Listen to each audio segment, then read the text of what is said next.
दोन गोष्टी आहे. आजपासून सुरू होणारी यात्रा, जे आश्वासन दिलं होतं नागपूरच्या आंदोलनानंतर मुख्यमंत्र्यांनी, त्याची आठवण करून देण्यासाठी आम्ही ही पायपीट करतोय.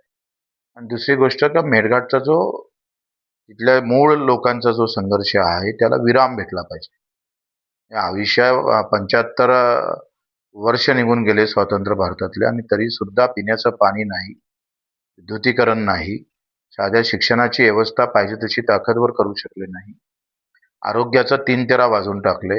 एम-आय-आर-जी-एसमध्ये सुद्धा जो काही बदल व्हायला पाहिजे आणि सगळ्यात मोठं काम तिथं एम-आय-आर-जी-एसचा मजूर असताना सुद्धा तिथं वेगळं धोरण आखलं पाहिजे. त्याचंही कुठं काही नाव-निशाणा तिथे नाही आहे.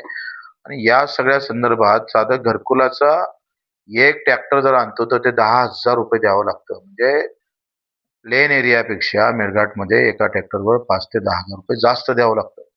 मग या सगळ्या विषयावर धरून आम्ही ही संघर्ष यात्रा सुरू करतो आहे आणि मला पूर्ण आशा आहे का आदिवासी बांधव या सगळ्या याच्यामध्ये प्रचंड ताकदीनं सहभागी होऊन सरकारने जे प्रशासकीय स्तरावरच्या गोष्टी आहेत, जिल्हा प्रशासन स्तरावरच्या, त्या संदर्भात तातडीनं यात्रेच्या मध्य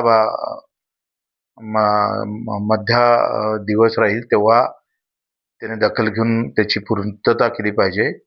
जे जिल्हा स्तरावरचे प्रश्न आहे, म्हणजे धोरणात्मक निर्णयासाठी सरकारनं जर समोर आलं नाही, तर गांधीगिरीनं सुरू झालेली यात्रा ही भगतसिंगगिरीवर कधी येईल हे सांगता येणार नाही. त्याची सरकारनं दखल घ्यावी.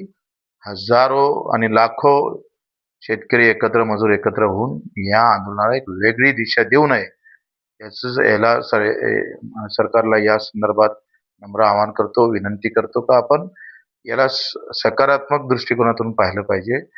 एका इकडे सिमेंट टँक ची व्यवस्था होत असताना तालुक्यावर दुसरीकडे पिण्याचं पाणी भेटू नये, हा अतिशय गंभीर गुन्हा आहे, गंभीर बाब आहे. त्याची दखल सरकारनं घेतली पाहिजे, या अपेक्षा आहे.